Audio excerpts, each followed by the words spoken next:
Halo sahabat Vibes Live, Assalamualaikum semua. Selamat datang di channel saya, channel yang menginspirasi, simple, nggak pakai pokis.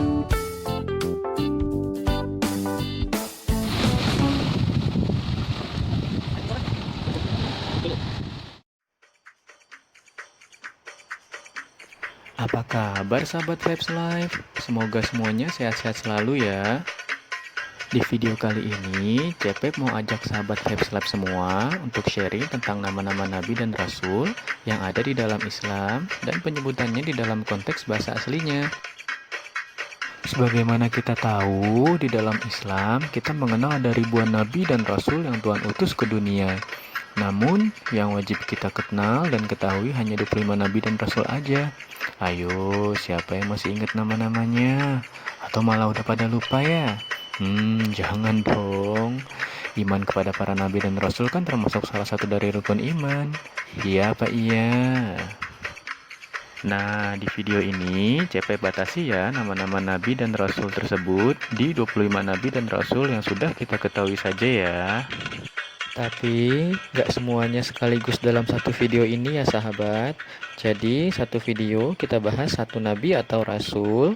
Terus kita pelajari nama asli atau penyebutan nama-nama mereka di dalam bahasa asli atau di dalam kitab-kitab agama samawi lainnya. Kenapa sih kita mesti tahu nama asli atau penyebutan nama mereka dari sumber lain? Ya nggak mesti sih, cuma untuk bahan belajar aja. Hitung-hitung buat nambah pengetahuan kita juga kan. Sebab terkadang kita terlalu menutup diri sih akan pengetahuan dari sumber lain. Seakan itu mutlak gak boleh diketahui, padahal kan cuma sebatas pengetahuan aja. Ya syukur-syukur bisa jadi hujah untuk kita dakwah ya kan. Oke, udah basa-basinya kelamaan ya. Yuk kita mulai sahabat. Alkitab, khususnya kitab perjanjian lama, di dalamnya itu ada 5 Torah Musa, kitab para nabi, kitab hukum, dan sebagainya. Itu banyak menceritakan kisah-kisah para nabi terdahulu. Para nabi tersebut diutus sebelum masa kenabian Nabi Muhammad SAW.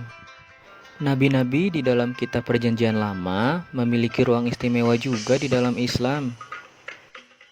Bahkan ada yang termasuk nabi dan rasul yang wajib diimani, hanya saja dengan nama dan penyebutan yang sedikit berbeda. Atau sama sekali berbeda, padahal merujuk kepada tokoh yang sama. Umumnya, nama-nama nabi dan rasul yang kita ketahui itu berbahasa Arab.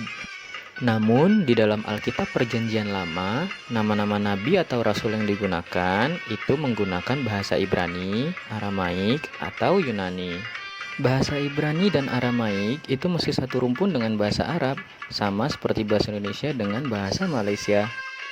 Oke, sekarang Cepet mau tahu dong, siapa sih nama nabi pertama kita itu?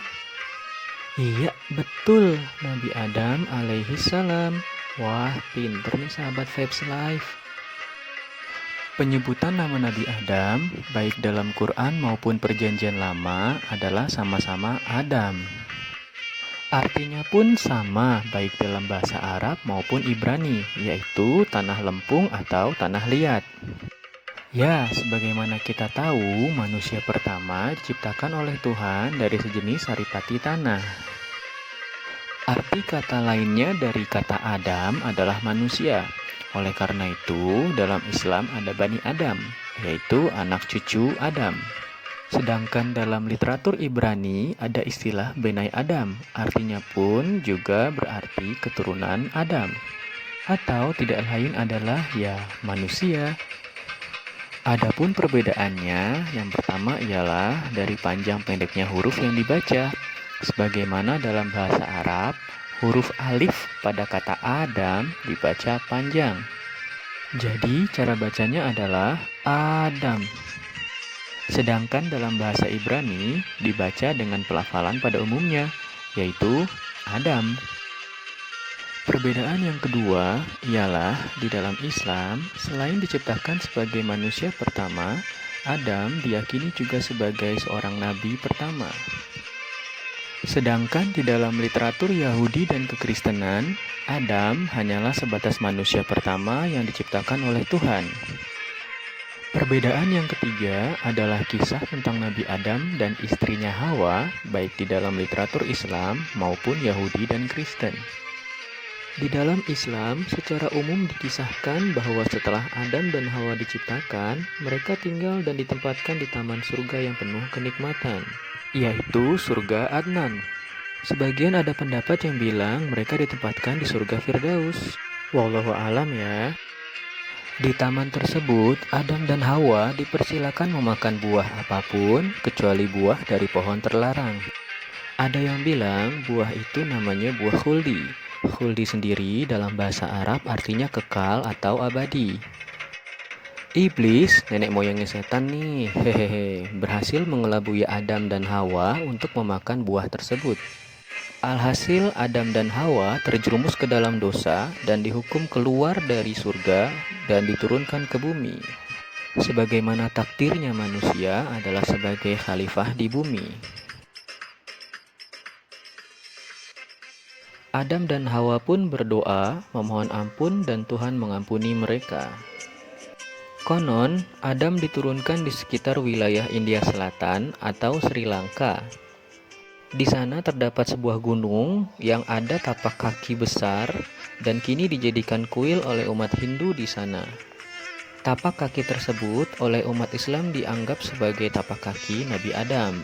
Sedangkan bagi umat Hindu dan Buddha, tapak kaki tersebut dianggap sebagai tapak kaki Dewa Siwa. Adapun Hawa diturunkan di sekitar wilayah Jeddah. Makanya nama kota itu Jeddah yang dalam bahasa Arab artinya nenek. Iya, nenek moyang kita dulu diturunkan ke bumi pertama kali di sana, di padang gurun. Kemudian Adam dan Hawa dipertemukan kembali di sebuah bukit yang bernama Jabal Rahmah, artinya bukit kasih sayang. Adam dan Hawa beranak cucu, adapun nama anak-anak mereka sesuai urutan kelahirannya adalah Qabil dan Kalima, Habil dan Labuda, Syits dan Hazura. Nah, sekarang gimana kisahnya di Perjanjian Lama ya? Yuk kita lihat yuk. Secara garis besar, kisahnya mirip-mirip lah ya. Cuma di sini untuk penggambaran buah terlarangnya, sebagian pakar menafsirkan buah tersebut dianalogikan sebagai buah apel. Kemudian, iblis juga ditafsirkan mengambil wujud sebagai ular, yang saat itu ular masih berkaki. Hawa adalah orang pertama yang terbujuk oleh iblis, lantas menawarkan buah tersebut kepada Adam. Tuhan marah, kemudian mereka tidak hanya dihukum turun ke bumi, tetapi juga dikutuk. Iblis yang berwujud ular dikutuk menjadi penduduk bumi yang berjalan dengan perutnya. Hawa dikutuk akan merasakan yang namanya kehamilan dan proses persalinan, dan kedudukannya berada di bawah Adam. Sedangkan Adam dikutuk harus menghidupi Hawa dan anak cucunya kelak di bumi. Kesalahan dan dosa mereka belum dapat diampuni dan baru akan diampuni saat kedatangan Mesias. Saudara-saudara kita umat Kristiani menganggap Yesus Kristus sebagai penebus dosa.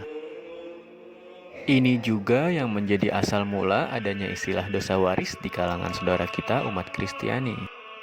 Nanti ya bahas tentang Yesusnya, ini kan baru Nabi urutan pertama, masih jauh, nanti bahas tentang Yesus atau Nabi Isa masih, hehehe.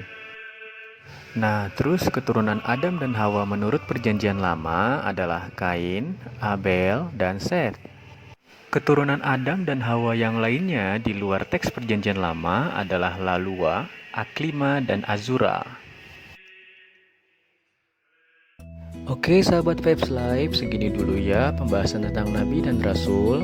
Ini baru sesi Nabi Adam ya. Selanjutnya pantengin terus channel ini, jangan sampai ketinggalan video selanjutnya. Oke. Oh ya, video ini bukan bermaksud untuk membandingkan atau mendiskreditkan salah satu atau beberapa kelompok tertentu ya sahabat. Kalau ada kekeliruan jangan dibully ya, mohon dikoreksi kalau perlu.